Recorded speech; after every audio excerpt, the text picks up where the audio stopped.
bang' thuolo machuok bang' ma.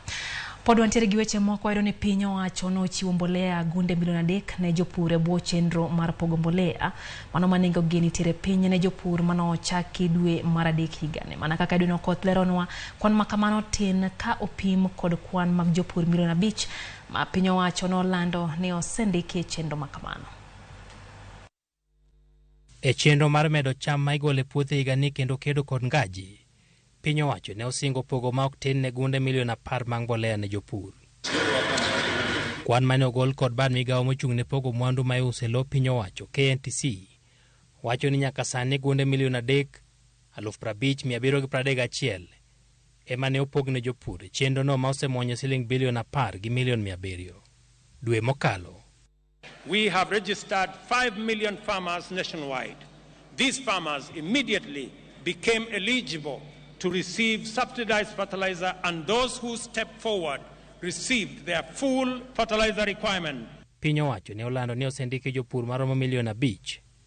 Mano tiende ni kata bed mana ni japur ka japur ne oyudo gunia achiel mar mbolea, to jopur milion 2 ne owe oko, kata ne ok okawo mbolea mar komo kaachiel kod ma iketo e tie cham bang' doyo kata top dressing. Kwan mar mbolea no bende tin ahinya ka oti kod kwan mane ogol kod bad migawo mar pur ni japur ka japur ne onego yud nyaka mbolea gunde 100. Pod otin bende ka oti kod kwan mar gunde 5 mani thoth jopur ne oyienegi yudo kane ochak chenro no dwe mar 3 higani. Milome mar KNTC kata kamano ne opako chenro no kaka okang' mano kelo mbolea ma nengone ni piny ne jopur mawuok e counties 40 ma pacho ka. Uasin Gishu, Trans Nzoia, Nakuru, Nandi kod Narok e counties mano okawo mbolea go mang'eny mogik. Jatatije mar KNTC Pamela Mutua koro kwayo jopur mondo owuog oko kawo mbolea ka koro ndalo mag komo oserumo, kendo jopur onego kawo mbolea ma iketo e tie cham kata top dressing ka gunde 736 141 pod yudore.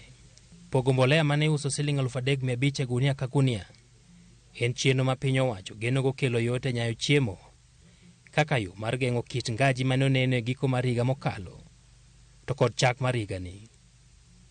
Edwin Okoth, Ramogi TV, Nairobi.